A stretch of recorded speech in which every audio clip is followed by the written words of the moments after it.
పురాణాల ప్రకారం ఈ ఒక్క రోజున మాత్రమే శ్రీ మహావిష్ణువు నివాసమైన వైకుంఠం యొక్క ఉత్తర ద్వారాలు తెరిచి ఉంటాయని నమ్మకం.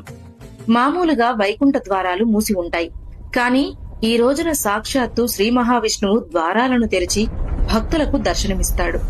అందుకే మన ఆలయాల్లో కూడా ఈ రోజు ఉత్తర ద్వార దర్శనం చేసుకుంటే చనిపోయాక వైకుంఠ ప్రాప్తి లభిస్తుందని నమ్ముతారు. దీని వెనుక ఒక ఆసక్తికరమైన కథ ఉంది. ఏకాదశి దేవి జననం, మురాసురుడి వధ. పూర్వం మురాసురుడు అనే రాక్షసుడు దేవతలను, ఋషులను బాగా హింసించేవాడు.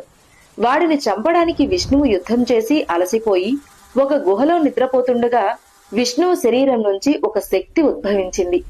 ఆ శక్తి ఆ రాక్షసుడిని సంహరించింది. విష్ణువు ఎంతో సంతోషించి ఆమెకు ఏకాదశి అని పేరు పెట్టి వరం కోరుకోమన్నాడు. అప్పుడామె, ఈ రోజున ఎవరైతే ఉపవాసం ఉండి మిమ్మల్ని పూజిస్తారో వారికి పాపాలు పోయి వైకుంఠం దక్కాలి అని కోరుకుంది. అప్పటి నుంచి ఈ పండుగను జరుపుకుంటారు. ఈ రోజున బ్రహ్మ, ఇంద్రుడు వంటి 3 కోట్ల మంది దేవతలు విష్ణువును దర్శించుకోవడానికి భూలోకానికి వస్తారని ప్రతీతి. 3 కోట్ల మంది దేవతలు వచ్చే రోజు కాబట్టే దీనిని ముక్కోటి ఏకాదశి అని పిలుస్తారు. ఈ రోజున స్వర్గపు తలుపులు తెరిచి ఉంటాయని, ఈ రోజు విష్ణువును ఆరాధిస్తే పూర్వజన్మ పాపాలు పోయి మోక్షం లభిస్తుందని ఈ పండుగను ఘనంగా జరుపుకుంటారు.